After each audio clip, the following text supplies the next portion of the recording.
2006 ನಾನು ಮುಖ್ಯಮಂತ್ರಿ ಆಗ್ತಕ್ಕಂಥ ಒಂದು ಸನ್ನಿವೇಶ. ಅವತ್ತು ನಮ್ಮ ಪುಟ್ಟರಾಜ್ ಅವರು ಇಲ್ಲೇ ಇರಬೇಕು, ನನ್ನ ಜೊತೆ ಇಲ್ಲೇ ಇದ್ದರು. ಬೆಳಗ್ಗೆಯಿಂದ ನಮ್ಮ ತಂದೆ ನಮ್ಮ ತಾಯಿಯ ಒಂದು ಪುಟ್ಟರಾಜ್ ಅವರಿಗೆ ಕೊಟ್ಟಂಥ ಜವಾಬ್ದಾರಿ, ನಾನು ಏನೋ ಒಂದು ರಾಜಕೀಯ ನಿರ್ಣಯವನ್ನು ಮಾಡಲಿಕ್ಕೆ ಹೋಗಿದ್ದೆ, ನನ್ನನ್ನು ಕರ್ಕೊಂಬರ್ಬೇಕು ಅಂತೇಳಿ ಪುಟ್ಟರಾಜ್ ಅವ್ರಿಗೆ ಜವಾಬ್ದಾರಿ ಕೊಟ್ಟಿದ್ದರು. ಬೆಳಗ್ಗೆ 5:15 ಗಂಟೆಗೆ ಅವ್ರನ್ನ ಭೇಟಿ ಮಾಡಿದೆ. ಒಂದು ಕಡೆ ನನ್ನ ತಂದೆ ಸೋಫಾದಲ್ಲಿ ಕೂತಿದ್ದಾರೆ, ನನ್ನ ತಾಯಿ ಒಂದು ಕಡೆ ನಿಂತಿದ್ದಾರೆ. ಒಂದು ಮಾತು ಹೇಳಿದರು ನನಗೆ, ಬೇಡಪ್ಪ ನಿನ್ನ ತಂದೆಗೆ ನೋವು ಕೊಡಬೇಡ ಅಂತಕ್ಕಂಥದ್ದು. ಮತ್ತೊಂದು ಮಾತು ಹೇಳಿದರು, ಕಲಿಯುಗದ ರಾಮ ಆಗಬೇಡ,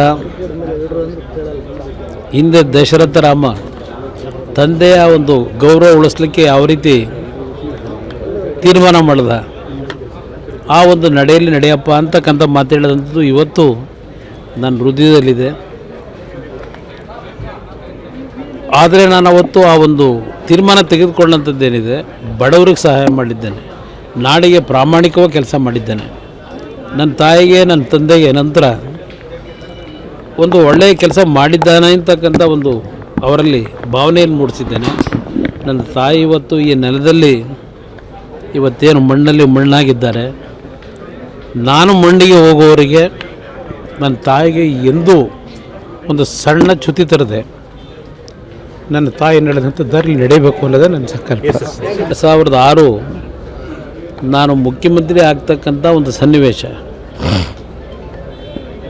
ಅವತ್ತು ನಮ್ಮ ಪುಟ್ಟರಾಜ್ ಅವರು ಇಲ್ಲೇ ಇರಬೇಕು, ನನ್ನ ಜೊತೆ ಇಲ್ಲೇ ಇದ್ದರು. ಬೆಳಗ್ಗೆಯಿಂದ ನಮ್ಮ ತಂದೆ ನಮ್ಮ ತಾಯಿಯ ಒಂದು ಪುಟ್ಟರಾಜ್ ಅವರಿಗೆ ಕೊಟ್ಟಂಥ ಜವಾಬ್ದಾರಿ, ನಾನು ಏನೋ ಒಂದು ರಾಜಕೀಯ ನಿರ್ಣಯವನ್ನು ಮಾಡಲಿಕ್ಕೆ ಹೋಗಿದ್ದೆ, ನನ್ನನ್ನು ಕರ್ಕೊಂಬರ್ಬೇಕು ಅಂತೇಳಿ ಪುಟ್ಟರಾಜ್ ಅವ್ರಿಗೆ ಜವಾಬ್ದಾರಿ ಕೊಟ್ಟಿದ್ದರು.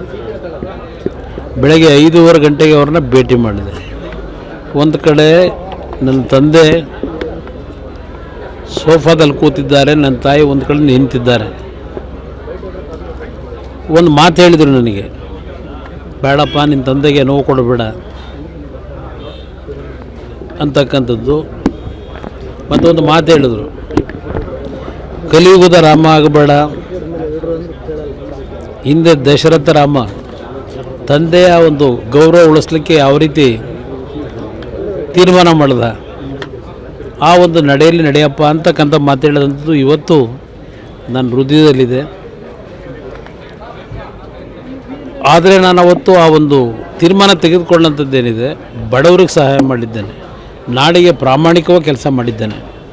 ನನ್ನ ತಾಯಿಗೆ ನನ್ನ ತಂದೆಗೆ ನಂತರ ಒಂದು ಒಳ್ಳೆಯ ಕೆಲಸ ಮಾಡಿದ್ದಾನೆ ಅಂತಕ್ಕಂಥ ಒಂದು ಅವರಲ್ಲಿ ಭಾವನೆಯನ್ನು ಮೂಡಿಸಿದ್ದೇನೆ.